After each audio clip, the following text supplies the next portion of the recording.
us and guide us to understand, and give us wisdom and knowledge to understand thy word, so that we can know little bit about you, Lord. Once again, I give glory and honor to your name. In Jesus' most precious name I pray. Amen. The Genesis chapter 39 is most frequently remembered for the Joseph virtue in resisting the unwanted sex advance of Potiphar's wife. The oldest record account workplace sexual harassment. But the story is much more than this. The story begins with Joseph suffering from the being sold as a slave. The story ends with the suffering being placed in jail for a crime that he has not committed sin. Thus everything has happened in the chapter must be seen through the lens of suffering, and how suffering because it is God's greatest plan for the Joseph. Despite all unfair imprisonment, God still blessed Joseph with his presence. God has not forsaken Joseph. God was showing his steadfast love to Joseph in his midst of terrible circumstances. Through this short introduction, I would like to entitle my sermon, Tested to be Trusted. My theme is Tested to be Trusted. Tested to be trusted means the critical examination of a person's quality and belief that his or her reliability. I want to bring for understanding the testimony of my leader when he was committed for the God's ministry, and so that he wanted to study the theology. Before going to the theology, he gave the application to the diocese, and they called him to stay in the diocese office or the couple of months. Meanwhile they tested him, but he passed all the tests, whatever they tested him. After that they trusted him when they saw all the faithfulness of him, and they sent him for the theological study. Now he is the bishop of my diocese, and he is the moderator as well in the CNI. So that as that God also will test us to be faithful, our faith is genuine or not. Let me ask the question, why are we tested by God? Why are we tested by God? To experience the God's presence and achieve the God's blessings. That we can find the Genesis chapter 39, verse 21. In this passage we can see the life of Joseph, and God has planned for the Joseph life.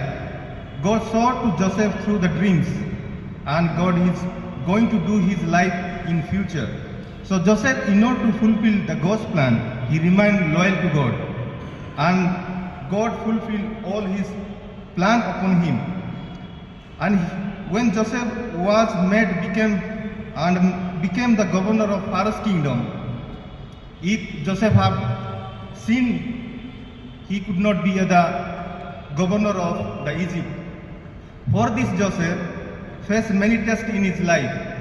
For the achievement of God's plan, he had gone through different severe pain in his life, in mentally, physically, as his brother hated him and put him in the well, was sold as a slave in Egypt, and he was tested by Potiphar's wife. Even the Potiphar put him into the prison. He was tragic misfortune in his life. But Joseph never sinned against God. He had problem. He went through the many tests and difficulties, but he remained loyal to God and his life, because Joseph was convinced that he knew that God has something marvelous planned for him, so that Joseph would not throw away the God's blessing for the pleasure of sin. Mainly Joseph suffered for his faithfulness. God ultimately honored him. He has promised. So friends, God has called you for specific plan and purpose for his special work. Maybe God would have shown you the true vision and your dreams in your mission in the future. Maybe somebody will be the bishop in the future. Maybe somebody will be the great leaders. Nobody knows our future, but God knows. So you might have the great commitment for the God's work. For that commitment, maybe you'll go through the different tests and temptation in your life. There will be the suffering, but you will be tested sometime sexual realm and physical and financial. This could be debate from the plan of God, but know that God is allowing the test for the faithfulness. Maybe it will be very hard for us. Maybe there is a chance to commit sin, but we have to remember that God has kept us marvelous gift for us. Therefore, we should not throw away the God's blessing for the pleasure of sin. As we see the 1 Peter chapter 1 and 7 says that trouble test your faith, that prove that it is really. This is like using fire to prove that gold is really. But even real gold can be destroyed. So faith is worth more than gold. When your faith is shown to be really, the result will be praise and glory and honor from God on you. Secondly, through the test and suffering, we can receive 2 points of view. One is human point of view, and second is divine point of view. Human point of view, we can see the verse 20, and divine point of view, we can find the verses 22-23.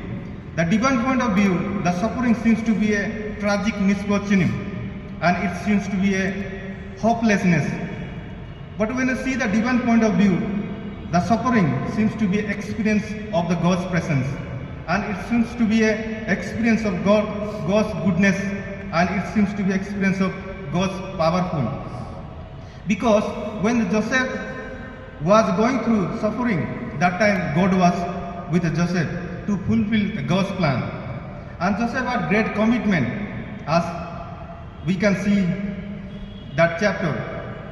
He knew that God is going to do the great things in his life, so that none of tests and circumstances change his commitment.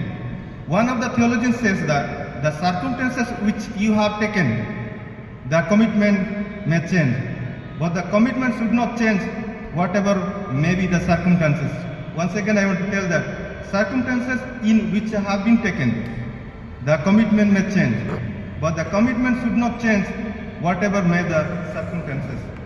If we have strong commitment, the commitment can change all the circumstances, whatever may the situation, problems and difficulties come in our life. But the circumstances should not change our commitment.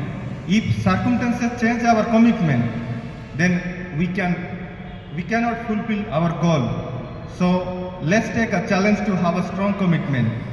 Through our strong commitment, we can overcome all the circumstances.